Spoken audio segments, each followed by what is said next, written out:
Happy Friday, everybody, and welcome into College Football Kickoff Live. Thank you for making College Football Kickoff Live your lunchtime listen every single Friday. Two bald guys and a blonde. That is Kenton Gibbs from Locked On ACC and Locked On Wolfpack. Alex Dono of Locked On Canes. Drake Toll with you from Locked On Big 12. And guys, it's been the talk of the town, talk of college football the last 3 weeks, and it is again today. Because, Alex, we should see some sort of announcement, some sort of something from the Big Ten in regards to Michigan. And the question becomes, is the league jumping the gun? Yes. Now, I understand that the Big Ten, according to their bylaws, they do have the authority to sanction Harbaugh, sanction Michigan. It could range anywhere from a slap on the wrist to possibly 2-year suspension for Jim Harbaugh. I understand they have the authority to do it. My issue here is they don't have the evidence and they don't have the materials to make an informed, fair decision. Guys, this sounds to me like a kangaroo court here because the Big Ten, they're not even conducting their own investigation. It seems crazy to think we're going to sanction a coach and a team because let's not forget that there are players on that Michigan team I would assume had nothing to do with this and probably didn't even know that this was going on. I think that's at least a fair assumption to give the players that. The Big Ten isn't conducting their own investigation, Drake, so they're relying on press clippings and they're relying on, whatever nuggets the NCAA, who is conducting an investigation, might have shared with them. So this is not me saying Michigan isn't guilty. Right. Yeah. It's in the court of public opinion. It seems like they probably are. Connor Stallions doesn't really have a leg to stand on here. It's hard for me to believe Jim Harbaugh didn't know this was going on. But again, what materials are you actually basing this decision on? I think it's very fair. And I know Desmond Howard, who's obviously a little biased because he's a Michigan alum, but I thought he raised some great points, did Des, that this is not about whether you think Michigan did this or not. This is about due process. This is about gathering the evidence, being, as sure as you can be that Harbaugh knew about this or didn't, or was involved in this or not, that you've got to let this process play out. This sounds to me like the Big Ten buckling under public pressure and pressure from rival coaches who obviously don't like the way that, Harbaugh may have been creating unfair advantages that they're upset with. And I get them being upset, but to me, rushing to judgment here before we've gathered all the facts, because the Big Ten certainly hasn't gathered all the facts. I'm not a fan of this, Drake. Kenton, with that being said, and really to what Desmond Howard, his point that he made, in the SEC, if there's a large portion of teams that are going after Alabama in the same situation, Greg Sankey is not going to come down with sanctions in the middle of a season, whereas the Big Ten seems to be moving too quickly. Where do you sit with this? In the words of Nevadia's future Wilburn, go and punish that brother, get it over with, okay? If you're going to do it, pull the trigger, let that happen, let the court settle it out, let that all go down as soon as possible. Stop playing around, dragging your feet, waiting around, and then we're going to have the court battle on the back end anyway. Go on and drop whatever statements y'all want to drop. But before we get there, Big Ten, what are we doing here? What do we do? This is Sherman soft. I appreciate it. I got doctor's handwriting from my mama, but I don't understand what we're doing here. This is flatly embarrassing to be rushing to judgment off of information that you do or don't have. For example, there is information out there, not sure how credible it is or is not, that, hey, Ohio State hacked into some computers in order to gain this information, which we all know is fruit from a poisonous tree. It's not good anymore if that is the case. So we don't have enough information to roll forward with this. And yet we are here standing at this point where we're like, oh, well, a decision has to be made and they've been notified that disciplinary action is on the way. Listen, if you have all the facts, because here's the thing, we're all speculating. If you're not close enough to that to truly be on the ground level and be talking to the Big Ten, talking to Michigan and know, all right, this is his side, this is their side, this is the truthful side, then all of us are speculating. But to me, it doesn't make sense the way that there is a kind of run down the hill to get this punishment going, but also we don't have all the information. Figure it out. Should we stay or should we go? Are we moving? Are we not? Do something. Yeah. Here, to me, the problem lies within teams have known that Michigan was doing this for a while. We've heard from different sources that other teams in the Big Ten knew this was coming. TCU was tipped off. You heard Greg Schiano kind of allude to it a few weeks back. It was just a matter of time until somebody brought it. Ohio State brought actual proof to the NCAA. And now that proof's been brought up, obviously there is going to be some sort of sanction. When do you do it? I don't think you can do it after the national championship trophy is in hand. They are one of the favorites to win it all in college football this year. If they win the Big Ten, go to the college football playoff, bring home the national championship trophy, that's going to be marred in this scandal, knowing that 3 months from now, the NCAA will likely strip it right away. Donald, we're living in a scenario here where in real time, Michigan could win a national championship, and all of America know this isn't going to last. Yeah, and they are odds-on favorites actually to win that national championship trophy right now. There's not a good outcome here, unfortunately, because the other risk do we let them do it? Do we let them just win a national championship based on what they've done and then move on? But what if you take away their opportunity to win a national championship, postseason ban, whatever it is, and then once the actual investigation, not the kangaroo court, once the actual investigation is finished, the punishment that comes down is, we didn't have enough evidence to prove Harbaugh was involved and whatever, and evidence was maybe illegally obtained here, the poisonous tree that Kenton talked about, and oops, they shouldn't have been banned for the postseason, and they actually should have had their opportunity to win a championship. Maybe someone can look at that and say, well, that's probably a better outcome, but I don't know if it is, man. I'm just trying to think about, and I know, again, you're talking about, the NCAA, you're not talking about the United States government, right? Mm-hmm. So maybe innocent till proven guilty doesn't exactly apply, but I think it's still the lens we should look at this under. I think due process to me is important. And I kind of wonder, because you bring up an interesting hypothetical, Drake. If Michigan does win a national championship and then they have to strip it away after the fact, how tainted would that be? Because listen, I know they stripped away Reggie Bush's Heisman. I still saw him win that thing. I still remember Reggie Bush as a Heisman Trophy winner. I didn't see the Heisman being tainted that year. No. Obviously, this is a different thing. The national championship Heisman winner, apples to oranges, maybe, but I'm not sure if that is quite as damaging as people think it would be. Guys, this entire conversation might be a moot point within the hour. There is likely going to be an announcement for the Big Ten. We'll keep a finger on that pulse and bring you the rest of college football this week because some massive matchups are on the way. Michigan at Penn State on Saturday. You've got in the SEC, as it always is, some knockdown dragouts. My favorite, though, has to be Ole Miss at Georgia. Let's bring in Stephen Willis of Locked On Ole Miss to help us break down our game of the week.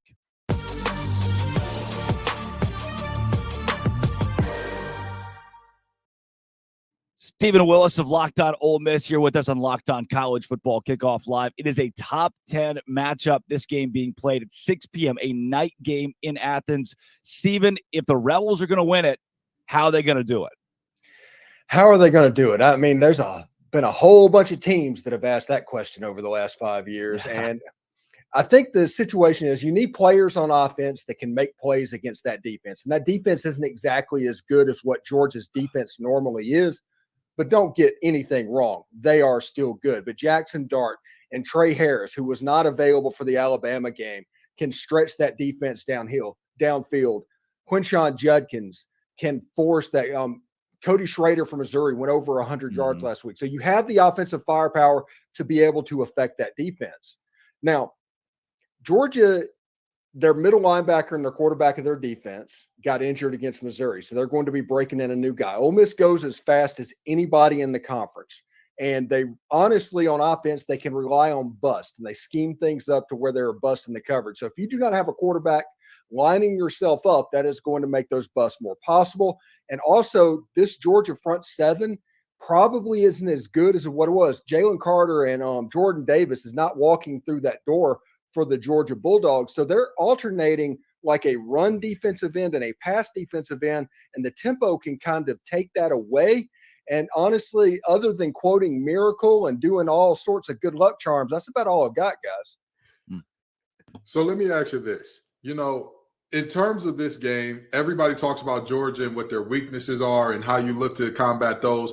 But let me ask you this. How does Ole Miss hold up against the strengths of Georgia? How do they hold up against an offense that people keep saying, oh, they're not really that good, and then boom, 50 piece with the extra sauces on the side for free? You know they like to get stingy with the sauce. So how do you look at this Georgia team and say, hey, we will not only be able to exploit their weaknesses, but we'll be able to stand up to their strengths as well if you're Ole Miss? This is the game that Pete Golding was hired for, honestly. Everybody pointed to the Alabama game, but this is the game that Pete Golding was brought in. And Lane Kiffin is very familiar with what Kirby Smart likes to do, both offensively and defensively. They sat in coaching rooms. So as far as being prepared and game plan wise, what to do, I think Ole Miss is going to be in a good spot to be in the right position. Now, you are right. This is going to be the best offensive line that Ole Miss has faced this year. You're going to have a situation where Carson Beck is basically back there playing 7-on-7 at times, playing quarterback. You have to figure out a way to get pressure on Carson Beck. You have to get him to drop his eyes and get his eyes off of downfield and get him off of his spot. I think that's the best chance you got. Georgia's converting third downs at about 55% on offense, which is good enough for fourth nationally.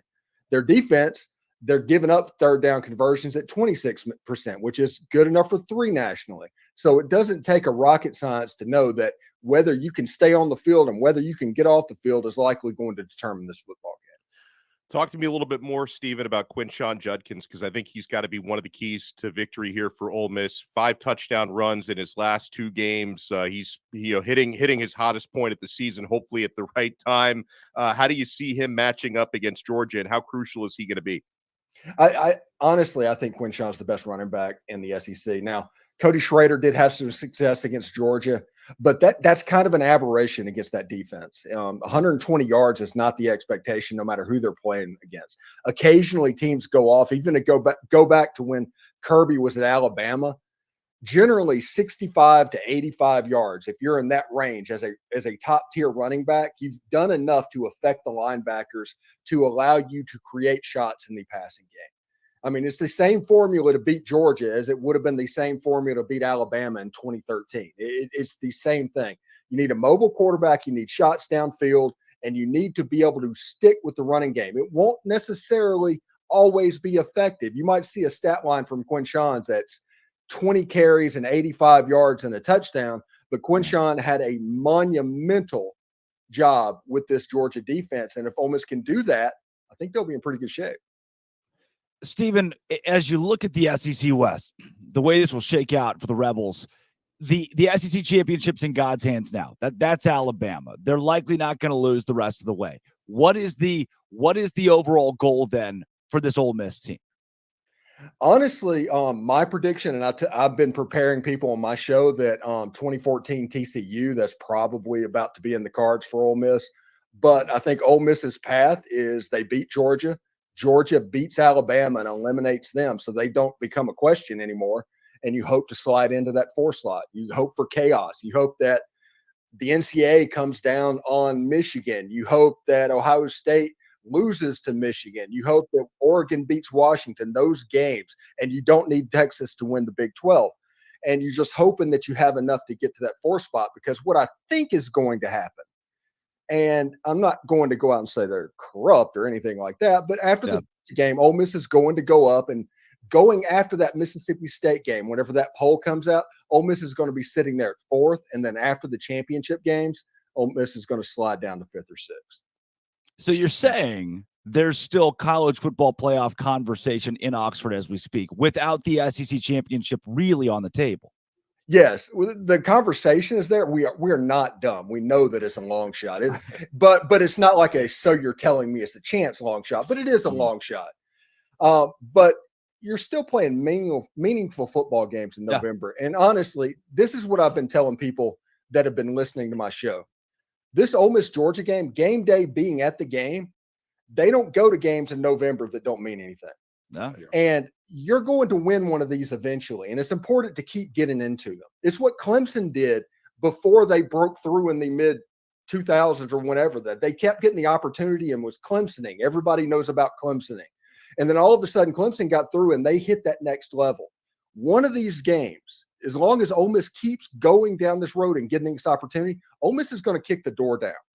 And if they do that, they have a chance to, with the brand and everything going on with Lane Kiffin, they have a chance to have a pretty cool brand moving forward in college football. Yeah, coming up, guys, let's do a little Sell Me Why. Stephen Willis of Locked On Ole Miss, thank you for our game of the week and joining College Football Kickoff Live.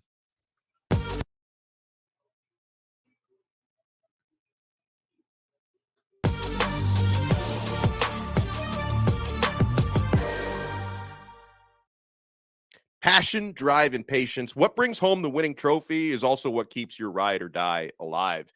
eBay Motors has everything you need to maintain your vehicle and level it up to peak performance, from superchargers, roof racks, exhaust kits, LED headlights, and more. Whether you're into speed, power, or style, eBay Motors has got you covered. With over 122 million parts for your number one ride or die, you'll always find exactly what you're looking for. And with eBay Guaranteed Fit, your part is guaranteed to fit your ride every time, or your money back. Because with eBay Motors, you're burning rubber, not cash. With all the parts you need at the prices you want, it's easy to turn your car into the MVP and bring home that win. Keep your ride or die alive at ebaymotors.com. Eligible items only. Exclusions apply. eBay Guaranteed Fit only available to U.S. customers.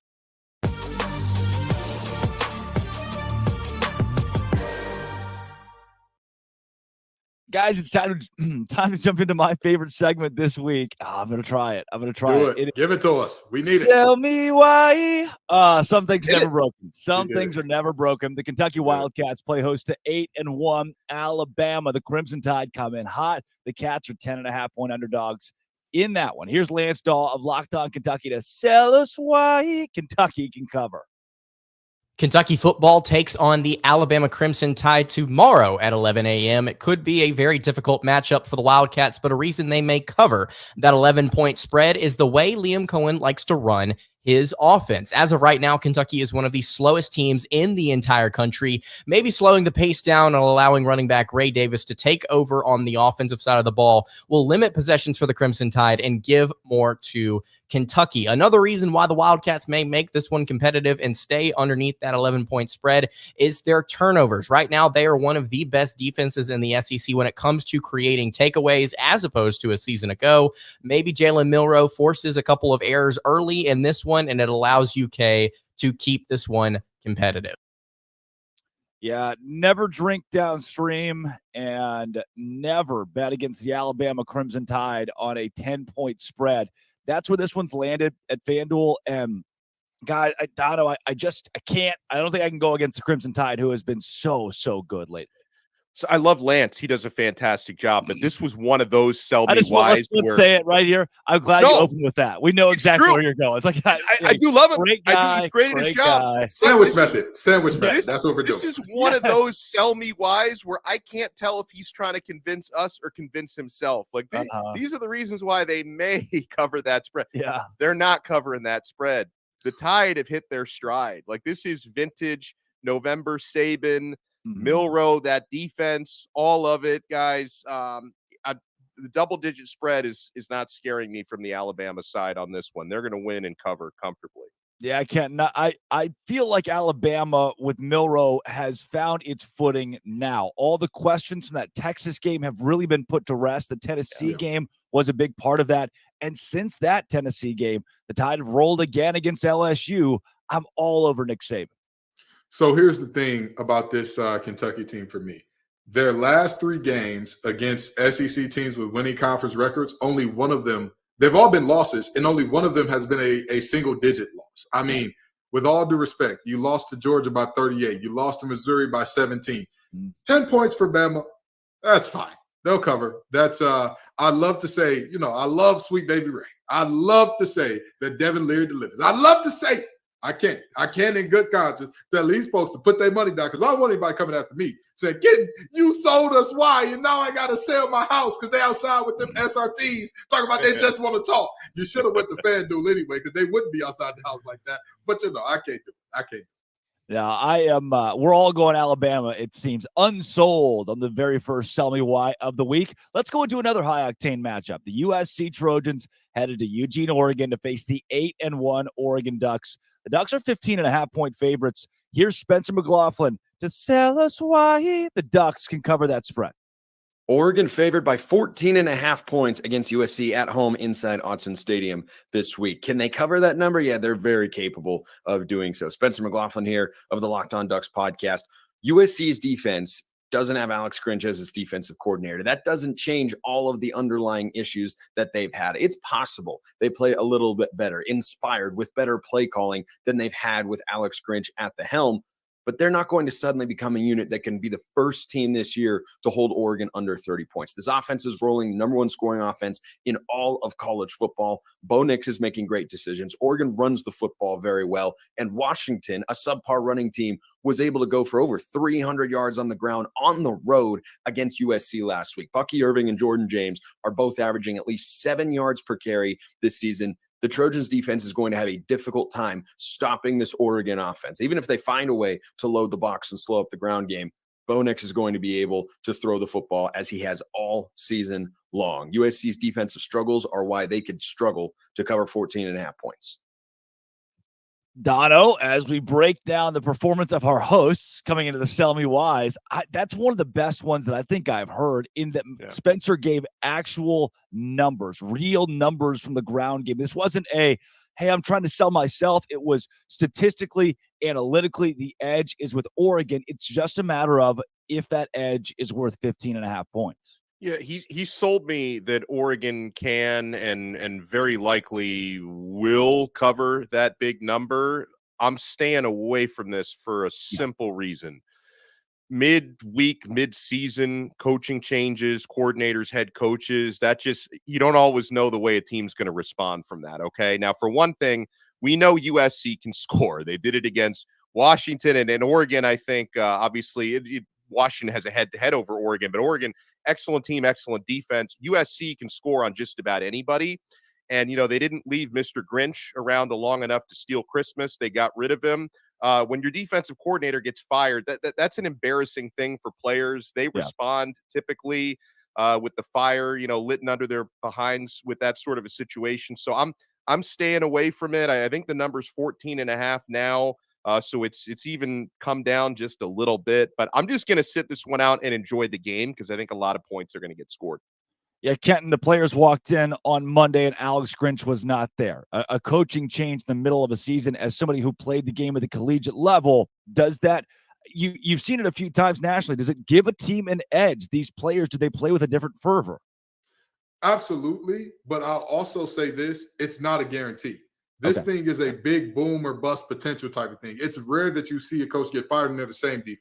Either they turn it up a notch or they regress a notch, which for this USC defense, I don't know how you can. With all due respect, I don't know how you can regress from what they've been. But this line is insane. Yeah. What are we doing here? Yeah. What do we do? This is an actual fact about USC. They have scored 50 in more conference games than they've been held to 30. That is an actual thing. And by 30, I mean 30, anywhere 30 to 39. This team, Caleb Williams, say what you want about him. You could say he cries too much. You could say he paints his nails. We don't like it. You could say the rumors about him wanting part ownership and all that. I believe it. I buy it, even though it's from a random blue check that knows nothing about nothing. You can say every bad thing in the world about Caleb Williams. But you know what you can't say about the young man? That he doesn't throw touchdowns, that he doesn't throw dots, that he's not a magician when things break down, that he's not going to lead this offense to at least, and I mean at least 35 points. With that being said, I'm not buying this line at all. Not doing it. Yeah, I think if USC scores 35, Oregon scores 55. I'm going to dissent from you guys. One of the reasons why, night game, Autzen Stadium, and you've seen not just Caleb Williams cry, but 3 straight weeks of that same broken emotion. It doesn't remind me of the postseason, emotional. This is more of, oh no, we need help. We need a fix. This isn't trending the direction Caleb Williams wanted it to go in his last season at USC. So for me, in what last week felt like a make or break game for the Trojans, where they were in it up until the very end, that spirit, from what I saw, is broken. So a 9:30 game at Autzen is not going to help. I'll go ahead and put it down. I'm sold. Spencer McLaughlin sold me with the ground game as well. I'll take Oregon minus 15.5 this week. Now another one, top 15 matchup here. Tennessee Volunteers, Missouri Tigers. Tigers are 1.5 point favorites. Mizzou, guys, Eli Drinkowitz, Kenton, that's your guy. They're the favorites as the line has been moving in their favor. Here's John Miller of Locked On Mizzou to sell us why the Tigers will cover that spread. I think it's quite possible Tennessee has the advantage in the running game on both sides of the ball against Missouri, but I think the Tigers will win the day with the passing game. I'm John Miller with the Locked On Mizzou podcast, here to sell you on the Tigers beating the Volunteers on Saturday. And quite simply, I think the Tigers' pass defense is going to be enough with their strong corners and ability to bring extra guys in pressure. I think they'll be able to rattle Joe Milton just enough to seize the day. Also offensively, I believe that the Tigers, Brady Cook and Luther Burden, will be able to take advantage of the Volunteers' less than stellar secondary. So that's my take on Missouri winning a slight upset over Tennessee on Saturday. Check out all my work, lockedonmizzou.com, Spotify, YouTube, and wherever you get podcasts. Kenton, you love Eli Drinkwitz. You go first. I'm absolutely so. I'm sorry to tell you, but I mean, Tennessee and Joe Milton have struggled multiple times this year offensively and all that, but even beyond their offensive struggles, the reality is a defense can only hold up but for so long. Yeah. We know that their strength kind of counteracts Mizzou's strength, and that their pass rush is ferocious. It's tenacious. They're big. They're fast. They're physical. By the way, did I tell you they're big? Yes, I did. So the reality is they can do certain things well, and I think that they can do enough to keep this game close. But a 1.5 point line, I mean, I feel comfortable with that for Mizzou. I think that they win this game by about a field goal, and that's where this thing sits for me. Dono, transitive property does not work in college football, but it's something that I at least look at. You see a Tennessee and Kentucky game earlier this season where the Vols really struggled on the road. Missouri had no issue walking into Lexington, winning that game by 3 scores.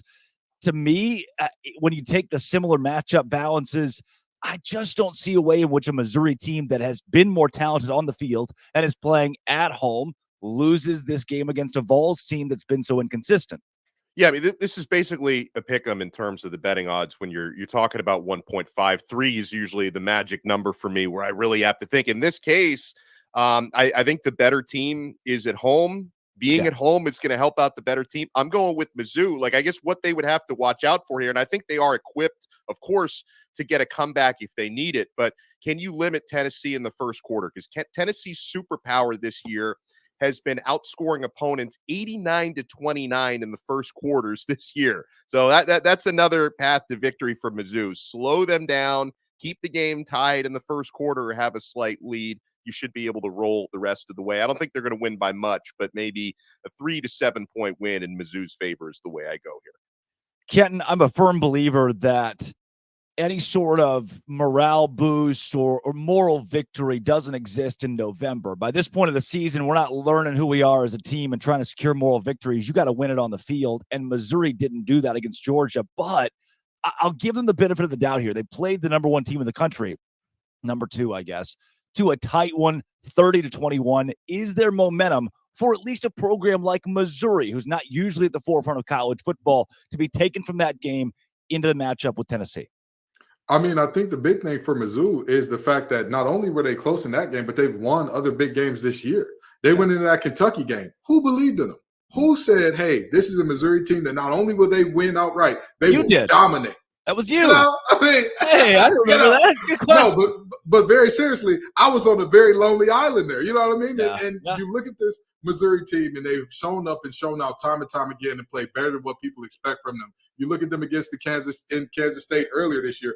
They're no longer at the point of moral victory, but they had enough actual victories to have some confidence, to have some pride about themselves. You know, when you're on that street where everything you do just goes right, you're doing great at work, everything at home is going great, every meal that you make tastes amazing, every woman that you look at is all of a sudden wanting to throw this other. You know that street. That's what Missouri is feeling. Even if you got a little flat in your tire, you're still on that high. That game to me was a flat in the tire. They got that thing changed, and they'll keep it rolling here.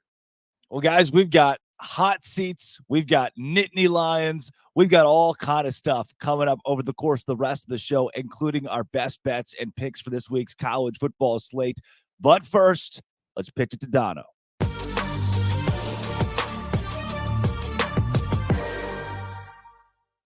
Guys, whether you're on extended travel, bracing for a major weather event, or limited by another supply chain shortage, you're covered, my friend. Thanks to our partners at Jace Medical, life-saving antibiotics and a long list of daily medications can be ordered in a 1-year supply.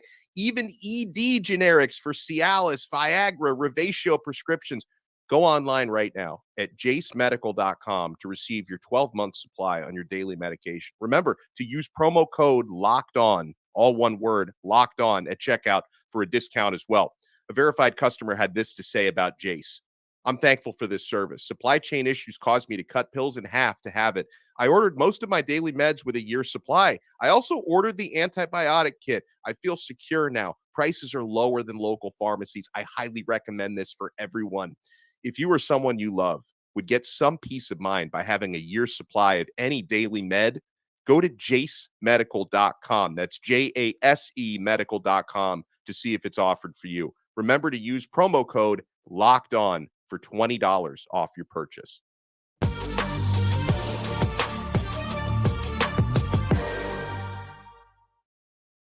It's boom or bust time.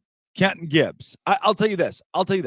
I have both a boom and a bust this week. I'm feeling hot in this segment, but to level myself, Kenton, let's start with you. Do you go boom? Do you go bust? Do you go both? What are you feeling? I'm going to start off with bust, and I'm going to start off with all the other Big Ten teams not named Michigan or Ohio State or Penn State. All of you should be ashamed of yourselves, each and every one of you. Whatever talk you all needed to have, you needed to have it with Michigan in the room. And now, after ducking your tails and saying, oh, hey, we'd like to have a call, but Jim, can you hop off the call so we can speak freely? You're grown men. All of you are making 7 figures plus. You can't look another man in the eye and say, you cheated us. You cheated us, and you deserve to be gone. Cowardly. Cowardice at its highest order. And then I want to throw a little bit of bust on the Big Ten Conference in and of itself in terms of their handling of this situation. But I'm mainly looking at those teams because I don't believe that Ryan Day or James Franklin would be in that group. But if they are in that group as well, that were like, hey, Jim, could you leave, please, so we could talk about you very politely? Then they belong there too. But the reality is very much so bust for that group. Terrible. Dono, Kenton just had 14 busts, by the way. Good luck topping that. Well, I'll give you a boom first and then a bust. And I'm actually going to stay in Kenton's wheelhouse in the ACC for both of these. I give a boom to Clemson. A lot, and I know we've said a lot of nasty and a lot of deserved, not so nice things about Dabo Swinney. Oh, no. The thing is, man, Dabo, he coached with his hair on fire last week, and they upset Notre Dame. They looked like they were in a spiral, the Clemson Tigers. They had their signature performance of the season. A little bit of credit to Tyler. I mean, if that call doesn't happen, Dabo doesn't have the emotional moment where he's on the ground post-game crying. A lot of credit to that phone call for giving Clemson the win this week. Yeah, Tyler from Spartanburg. Yeah. Spartanburg up 1,000. You know what? He should be the boom, not Dabo. Tyler from exactly. Tyler, you got the boom, baby. He's the boom. But I wanted to point that out because I've been very critical of Clemson and Dabo all year. That was impressive. My bust goes to the team that I cover. Now, I want to congratulate Kenton Gibbs' North Carolina State Wolfpack. Is they had to win the game for Miami to lose it, and they earned it. But at the same time, when you lose a game with a starting quarterback who literally can no longer throw. Like it's the fall from grace for Tyler Van Dyke, who's completely lost his confidence and completely lost the plot.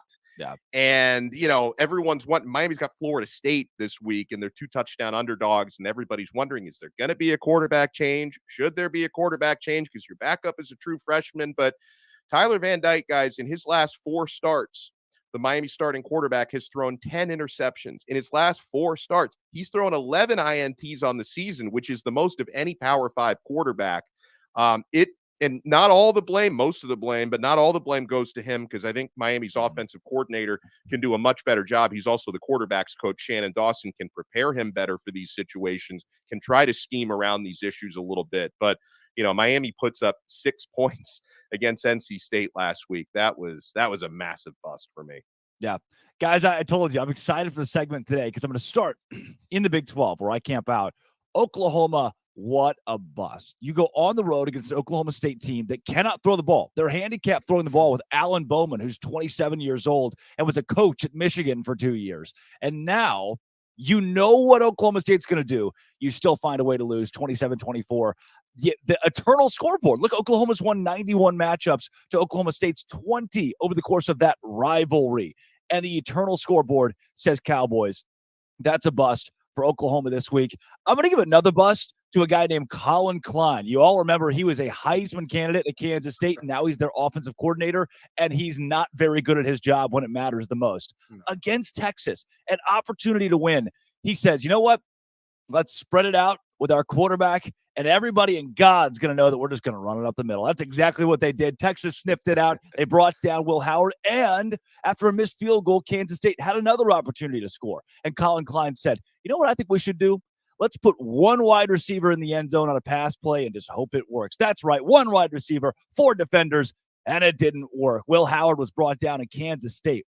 Loses to Texas because of 2 crunch time poor play calls. Colin Klein, you're a bust. How about Notre Dame? I got some fervor, some passion this week. Notre Dame, you're a bust. Dude, you came into this season saying the same damn thing you say every year. Oh, this is our year. We got Sam Hartman. This is a different Notre Dame team. We're going to go in after the Ohio State game. Oh, that's just a fluke. We should have won the game. Oh, we had 10 guys in the field. We'll fix it next week. You didn't fix anything. You've been a disappointment as you usually are. You lose the big games. You try to prove to college football that it wasn't like that anymore. Under a new head coach, you're going to be different. You're going to be able to win the big one, and you just can't. 7-3 with Sam Hartman and this team. To me, it's the best team Notre Dame has had. Maybe in 5 or 6 years, it's the best team Notre Dame's had since they've been on the doorstep of the college football playoff, and they just can't win the games that matter. They haven't been able to do it for decades. Why should I ever trust Notre Dame? I shan't. Ken, give it to me. They ruined Kenton's prediction. I feel terrible for Kenton. His preseason prediction, it's up in flames. Listen, I'm okay with that because you know what? I live with that because there is a worse bust than anybody has named yet. There is one, a bust above all bust, a bust that is so disgusting. This man is going to get ran out of one of the worst states in America, Scott Satterfield. Come on down, brother. Come on down. Yep. Stop picking on first-year head coaches in the Big 12. What are we doing? Not only has Scott Satterfield been terrible for Cincinnati, but talk about first-year head coaches. Hey, Dono, who's his replacement? Who's his replacement down in Louisville? Brom. Brom's doing an awesome job. Now, wait a minute now. He could barely get that team to 7-8 wins. And Jeff Brom, I believe he just all but clinched the ACC championship game. All but statistically, I believe UNC has a shot still technically, but I don't see Louisville losing to Miami and UNC winning out. I just don't see that happening. So for all intents and purposes, not only are you the problem at your new place, we also found out that you were the toxic one at your old place. Oh my God, I can't believe on Locked On ACC we call Louisville the Fighting Scots. Fired up. Fired up.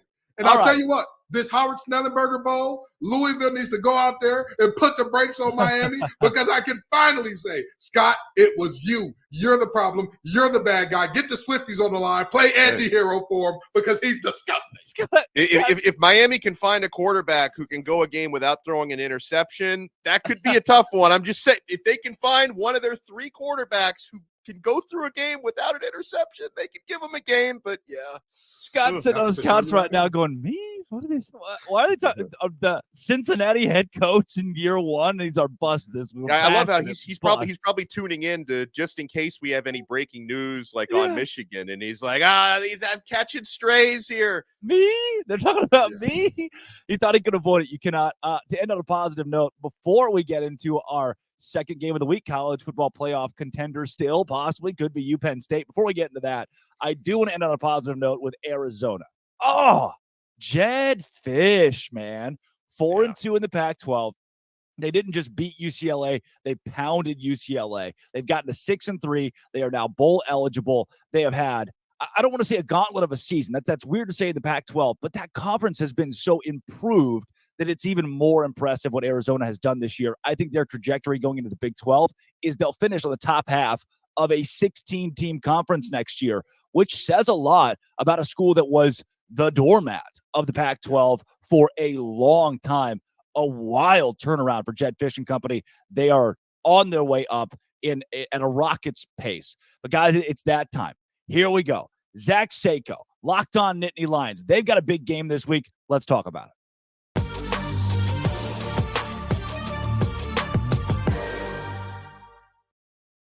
Zach Seiko joining us of Locked On Nittany Lions.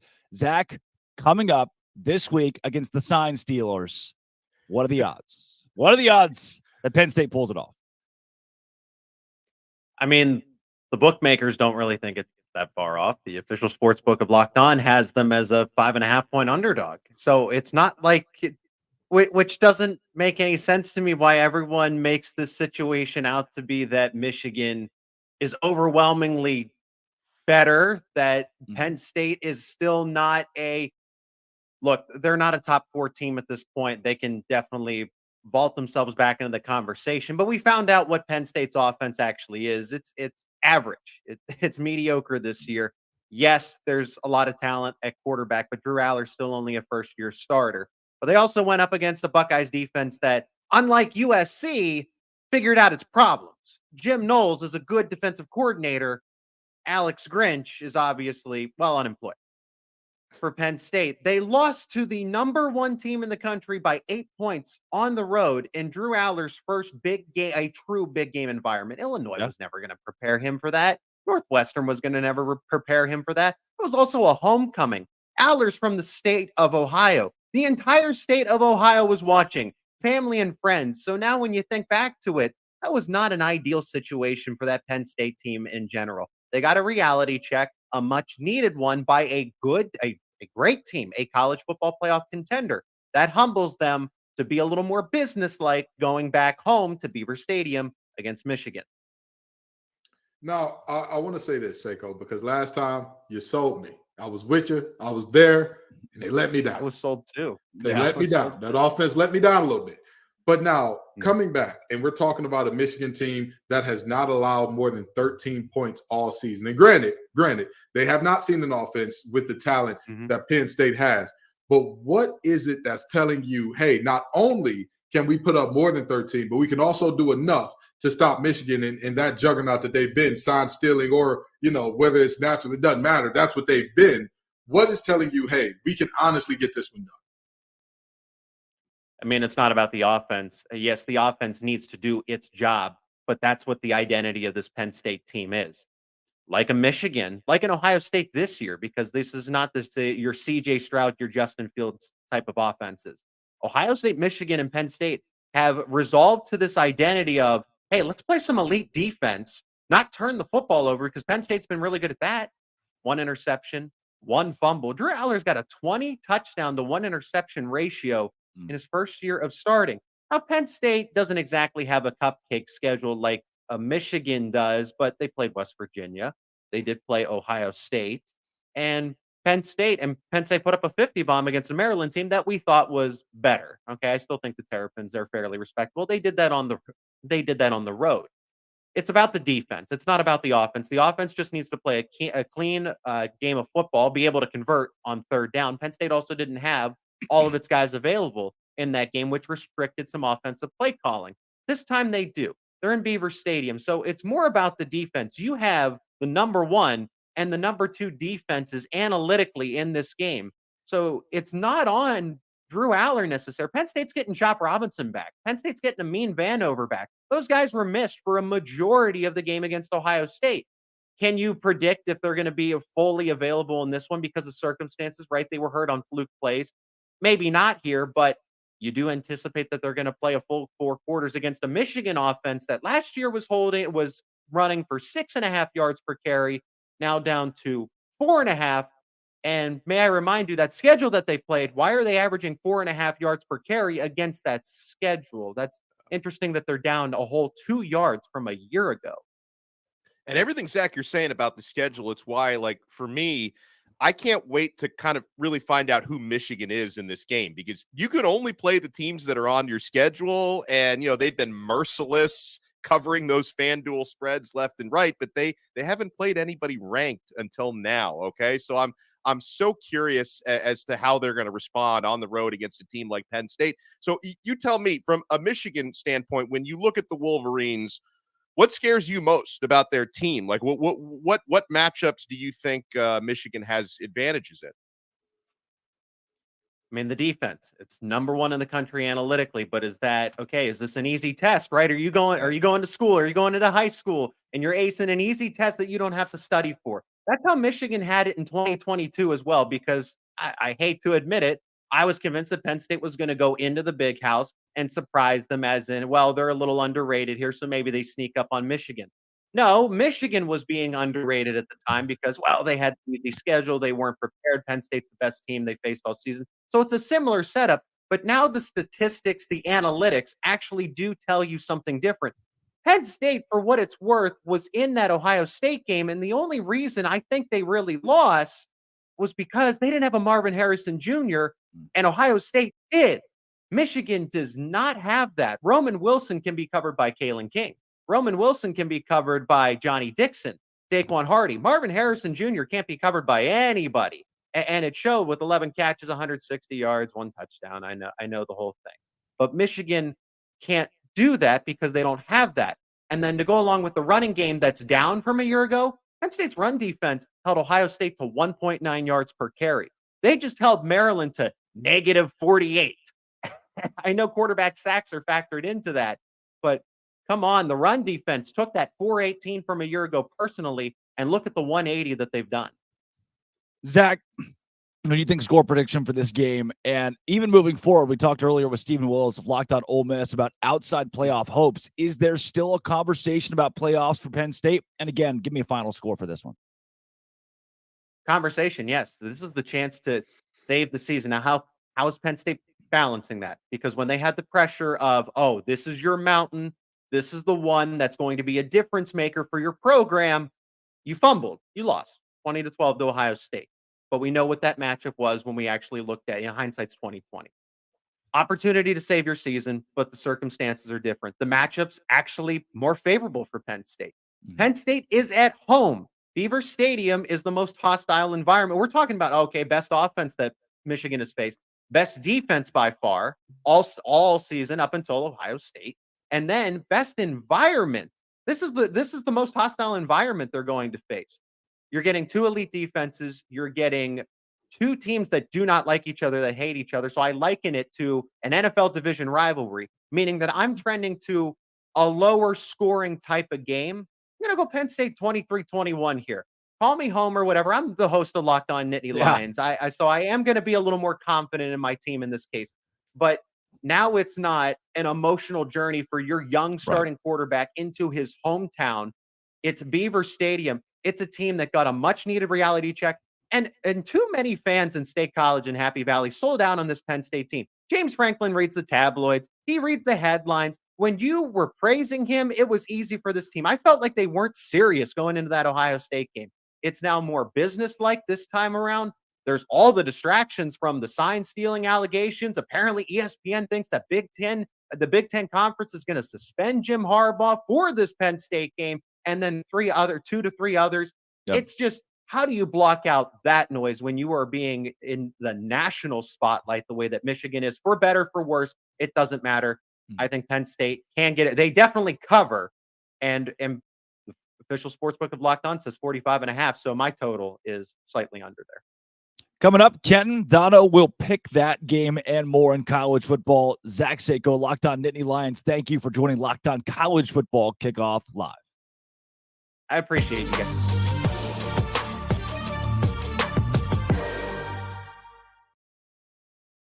Guys, passion, drive, and patience. What brings home the winning trophy is also what keeps your ride or die alive. eBay Motors has everything you need to maintain your vehicle and level it up to peak performance, my friends. I love eBay Motors so much, guys. eBay Motors, you could get superchargers, roof racks, exhaust kits, LED headlights, and more. Whether you're into speed, power, or style, eBay Motors has you covered. With over 122 million parts for your number one ride or die, you'll always find exactly what you're looking for. And with eBay Guaranteed Fit, your part is guaranteed to fit your ride every time or your money back. Because with eBay Motors, you're burning rubber, not cash. With all the parts you need at the prices you want, it's easy to turn your car into the MVP and bring home that win. Keep your ride or die alive at ebaymotors.com. Eligible items only. Exclusions apply. eBay Guaranteed Fit only available to U.S. customers.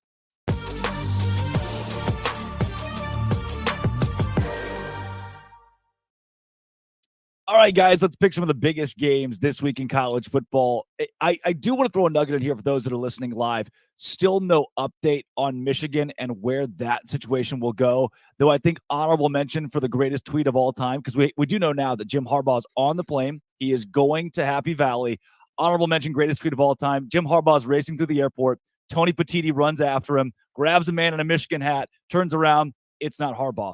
He's on a different plane. Cut scene, roll credits. That's the level of drama we're seeing from the Michigan situation. Of course, our fingers on the pulse of that at Locked On and will be over the rest of today and in days to come as we find out what the conference will do in real time for Jim Harbaugh in the middle of this season at least. And let's keep it right there. 11 a.m. on Fox, Michigan and Penn State. Kenton, who do you lean? Do you side with the home team? 28-17 Michigan. Penn State can have as reckless of an environment as they want. I don't think they're ready for big-time football. I just don't. Yeah. I think that every time, you in terms of talking about, oh, this team is their mountain or this team is their hill to climb, I just don't think they got their hiking boots on. I think that they're out there in some Nike shoes trying to get it done, and that's just not going to be successful for you. But very seriously, I think that Michigan is one of the best teams in the nation. I think that they have shown consistently that they're not just good, they're dominant. You can say it's against the weak schedule, but we've seen almost everybody have a game or two where they look human against these weak opponents. And Michigan, I mean, this is Omni-Man on our earth. It's just destroying everything in its path. Yeah. Dono, I before you go here, I'll slip in and completely agree. Until Michigan loses, they played with an extra fervor because of this scandal. They want to prove that even after they've been found out, even after now they can't use any signs, they're just as good as advertised. I believe that trend continues. I believe it will as well. As much as I'd like to think, hey, maybe the locker room might be rattled by everything that's going on away from football, I think they're going to be supercharged, guys. And I agree with what Seiko was saying about a lower scoring game. Michigan's not going to win it the same way they won last year. They're not running for 418 against Penn State this year. It's not happening. But they do have Michigan, the number one defense in the entire country. I just don't think Drew Aller and Penn State can do enough to keep pace with Michigan. So again, I think both teams will probably score in the 20s. It's going to be right around that over-under, but the Wolverines are just too good. Yep. And honestly, this team is so good. One of the most frustrating things about this scandal in the first place is these guys would still be undefeated, I believe, if they hadn't stolen a single sign. It's just like the rich get richer. This is a great – they're not, 9-0 because they were stealing signs. Maybe, they've won some games by an extra touchdown or two because of that. But this, to me, is still best team in the country, whether they're doing that or not. That's one of the things that really ticks me off about these allegations. Yeah. We've already talked USC and Oregon as well as Missouri and Tennessee. Let's take you to the Pac-12 and bring you a big showdown between Utah this week. The Utes, who have been sneaky good some weeks against Washington, who has struggled a bit. I say struggled. They're still 9-0, right? But you've seen some of those chinks in the armor. Kenton, do you think Utah's defense pulls the upset on the road? We talked about how difficult it is to win at Utah. We talk about how great that team is at home and how without Cam Rising, without whatever, they've still figured out ways to get it done. They've still figured out ways to do what they need to do here. I can't see this one. I'm sorry. I can't see them pulling this one out. Don't get me wrong. I really like Utah. Their defense is amazing. And anybody who knows me knows I love a team that can play some tough defense. However, Penix is phenomenal. To say he's phenomenal is an understatement because of his receiving core on top of who he naturally is. That man had Indiana football relevant. Think about that for a second. That's what this quarterback did. And then they gave him some weapons and they said, all right, we're going to put this Maserati. We're going to take him away from the Volvos and put him with other Maseratis. And look what happened. Yeah. Look what's happening. I just don't think that Utah can keep him. Yeah. Dono. Yeah, Washington's going to win. This is too important of a game. Penix has bounced back really nicely the last couple weeks. I know Utah's got a great defense, but Dylan Johnson, Washington's top running back, has also been on a tear. He scored 4 touchdowns against USC last week. This is obviously another great opportunity for Penix to put another feather in his cap as the Heisman front runner. If you can do it against this defense, and I think he's going to have a good game. Washington, to me, too good not to win this one. I'm going to go Utah here. I'm going to go Utah with the upset. Utah has dominated the Pac-12 in years past, won that conference the last 2 seasons. They're not as squarely in that conversation this year, sitting at 4-2. They need a lot to happen. I think it happens this week. We've been talking about how bad that offense is. 6 points against Oregon. They put up 55 on Arizona State. Now, Arizona State's not good, but you finally saw that offense click. Washington gave up 42 to USC. 33 to Stanford. They beat Arizona State 15-7 in an ugly ball game. At some point, to me, something breaks for Washington, especially as good as Oregon's playing over there. The pressure mounts, and it hits a breaking point for me. I think Utah actually upsets the Washington Huskies in this game. Give me the Utes. Guys, so you think the Utes will be taking Sac Lake City on the road with them to Washington and maybe get Penix to the ground a few times? They bring Rice-Eccles Stadium to the Marine Layer up in Seattle, Washington this weekend. We got a couple minutes left here, guys. I want to hone in on the biggest matchup of the week because I know we've already spent some time on it, but Ole Miss with an opportunity to do what everybody has tried to do. For a Georgia team that we all said may not have it offensively, for a Georgia team that's had a couple of games defensively where it brought question marks, they just keep winning. College Game Day, 6 p.m., ESPN. Dono, can Ole Miss do what everybody else has tried and failed at? They can, but they won't. I think Ole Miss is going to cover the spread, and I know this one's a little bit tighter than most Georgia spreads are, but the Bulldogs are 3-6 against the spread this year. Obviously, we all know Brock Bowers is nursing an injury. I think he might dress for this game, but I don't think he's going to play much if he does play. Lane Kiffin is really, really good at making you think that they're, a national title contender and maybe not quite getting over the finish line. So I think Ole Miss is going to play him tough. I think Ole Miss is going to keep this game within a score, probably within 7 points. I give the slightest of edges to Georgia, who, it's either them or Michigan for a national championship for me. I think Georgia is going to stay unbeaten here. Ken, I don't think I can give the slightest of edges to Georgia. I'll give the whole edge to the Dogs this week. They've convinced me. I'm now in the camp of, look, it may look ugly some weeks, but no matter what, they just win, and I can't doubt them until that's proven otherwise. In the words of the great DJ Khaled and T-Pain, all they do is win, win, win, no matter what. And that's a problem. They need to lose this game, but they won't. They need to lose this game to realize, we're human. We have things we need to work on, but they won't. They will not lose this game because Lane Kiffin, for as exciting as he is, as fun as he is, as the great as the press clippings are from him and all that good stuff, as great as the tweets are and all that, it's entertaining. It's not of substance. This team is a good team. I think they're a very good team. I don't think that they're at the level of beating a Georgia at this point. However, continuing to win is going to make Georgia's jaw a little soft. It's going to make them a little more susceptible to a loss in the playoff than they would if they were coming in as a one-loss team that's had to dominate everybody after. Then do you think that makes Georgia susceptible to a loss to Alabama in the SEC championship? Is that where you see the Dogs falling first? Absolutely. That could potentially be a game where they do it. Depending on how Alabama plays out the rest of their season, that could potentially be a game where they do it. And at the end of the day, I look at this Georgia team and I say, there's going to be a sense and a feeling that we're in no matter what at a certain point, because that's going to be the truth and the reality. If they lose to Alabama in the conference championship game, congratulations. We just got another 2 SEC team playoff. Woo. But they're not going to be out. That feeling, you can try as hard as you want to keep it from 18 to 22-year-olds. You're not gonna. There's a lot of things you try to keep it from 18 to 22-year-old. They'll get into it anyway. And that complacency is one of them. So I think that this team, while they should lose it, they need to in order to tighten up, they won't. They'll just keep rolling. The desk loves the Dogs. All of us taking Georgia, myself taking them with the spread as well. That is Kenton Gibbs of Locked On ACC and Locked On Wolfpack. That's Alex Stano of Locked On Canes, Drake Toll of Locked On Big 12. Hey, thank you for what's the little point thing you're doing over there, man? I was pointing a yawn that you gave? No, you normally point at us when you say our name, so I was returning the love. I was reciprocating, There you go. You made it through as the Marlboro man today, so you need some love. Gosh, man, those I've been Reds. smoking 12 packs since I was 8 years old. I'm Drake Toll. Hey, some people get sick. I've been smoking for 5 years. Is that what you're saying? Since I was 8 years old? Yeah, since you were 8 years old, brother. That Thank 5 you. years is a tough 5. Thank you guys for making Locked On College Football Kickoff Live your lunchtime listen every Friday. Look, we'll be back next Friday with some Michigan news. Hopefully, this has been and always will be Locked On College Football Kickoff Live.